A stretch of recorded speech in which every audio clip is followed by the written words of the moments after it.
Couple weeks ago, it happened much longer, but couple weeks ago just sounds like a really good way to start a story. Couple weeks ago, my daughter and I were taking care of baby bunnies.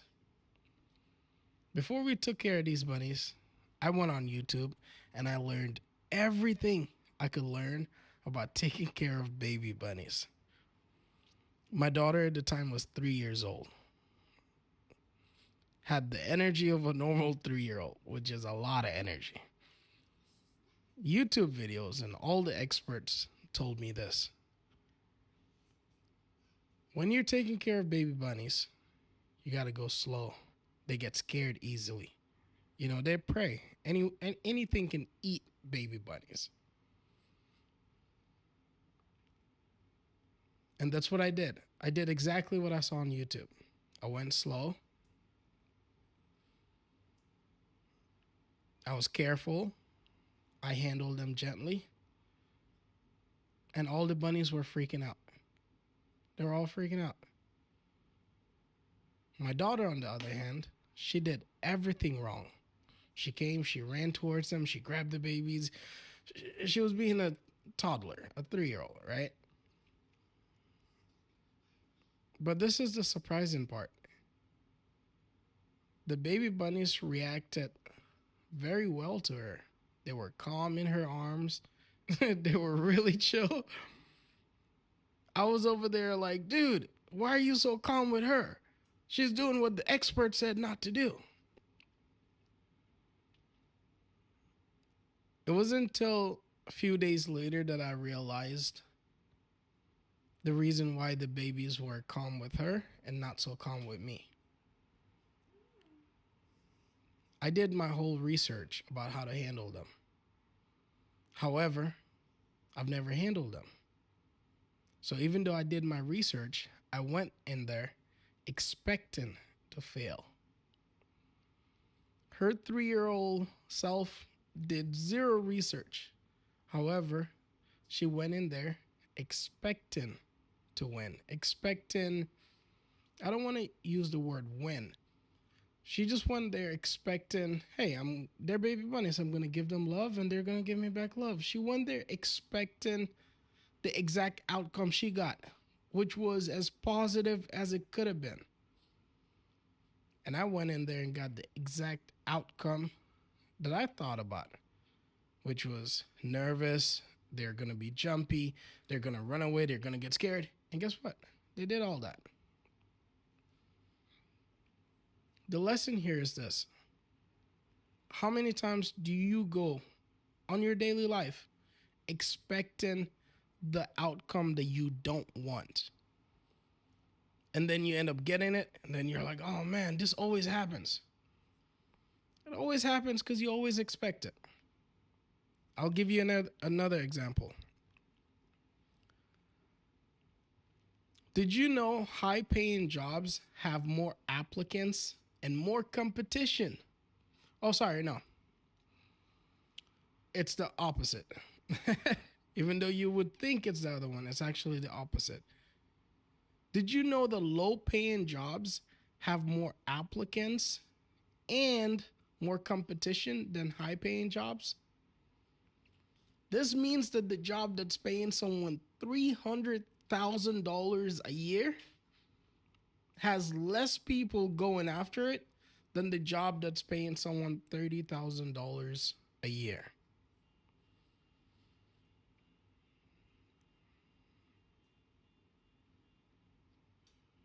The reason for that is this. Most people see a job that's paying $300,000 a year while they're looking for jobs on Indeed or wherever.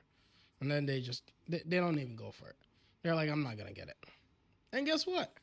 They get exactly what they expect. They don't get the job.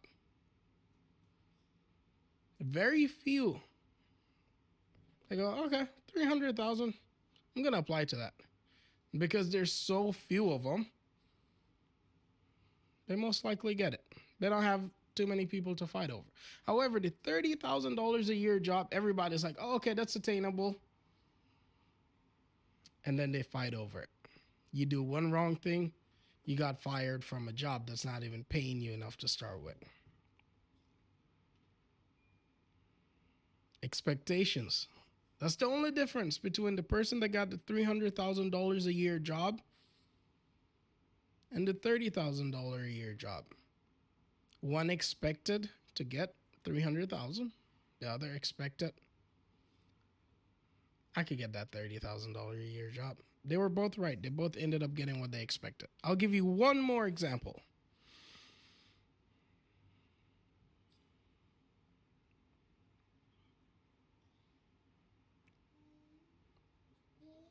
There's a scale that people use to grade how attractive women are right now in 2025 and 2024. If you're new to this channel, the reason why I'm putting out the years because this channel's lessons from my lineage. I'm filming this for my kids, grandkids, great grandkids. So if you're like, why are you explaining this to us? I'm like, it's not to you. You just happen to be seeing it today. The third example, there's a scale that society nowadays uses to grade how attractive a woman is. A 10 means really attractive. A 1, not so attractive. Did you know that on that scale, girls that are deemed 7 to 8 get hit on more than girls that are deemed a 10? Because men see that 7 and they go, bro, she's not bad. I'm going to talk to her. But they don't feel the fear of, I can't get her. I'm not even going to try. What's the worst she's going to say? No, it's going to be worse. You know those memes. By the way, meme in 2025 is what, you guys can look it up. However, the thing that's funny and kind of interesting to me is the fact that the girl that's deemed a 10 doesn't get hit on so much, right? And even when they get hit on, it's like, you know, those cowardly hit-ons where a girl walks and they're like, girl, you're so pretty, damn girl. Like, but from afar, they'll never actually have the courage to talk to the girl, go and say, hi, my name's Charles, what's your name, blah, blah, blah. And then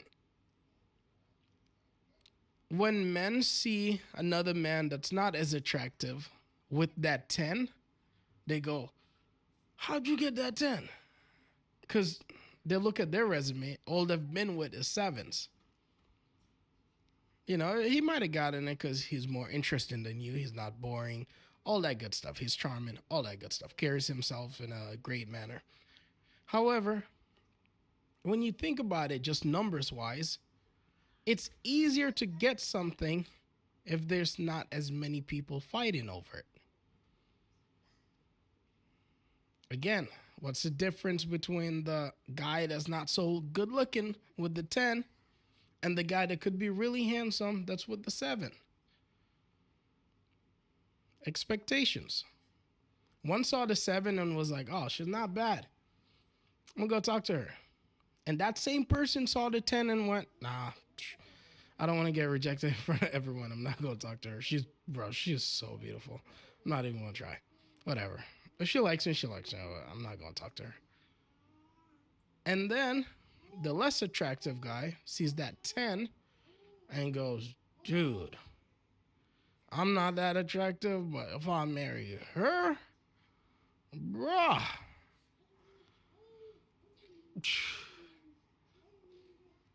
You know. And he goes and he tries. Because he didn't expect to fail, he ends up getting the 10. The girl looks at him. Girl might not think he's a 10, but because he never expected to fail, he doesn't go there with that nervous energy. He goes there and talks to the girl like the girl's just what she is, another human. That's it. Hey, how are you doing? You know, my name is so and so. Oh, hey, blah, blah, blah. I'm in a hurry right now, though. Oh, no worries. I understand. I just wanted to say, love your earrings. That's so cool. Oh, really? Dude, I got these at a flea market with my friend Jessica. But all of a sudden, they built rapport. He noticed something cool. because he wasn't in his head. He wasn't nervous. He was him. And that him was that person that had good expectations. And what did he get? He got good results. I was gonna say thus the good results, THUS I think or whatever, but I don't know. Would that have sounded better? We'll find out together.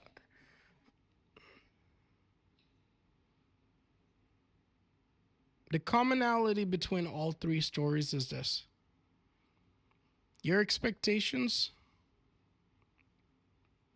they determine what you get in life.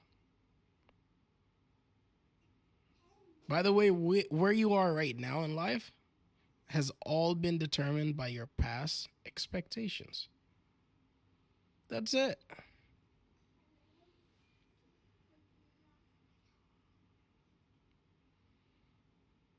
Lessons from my lineage.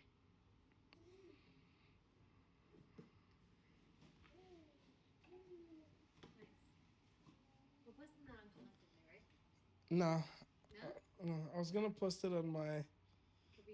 Uh, remember my old YouTube?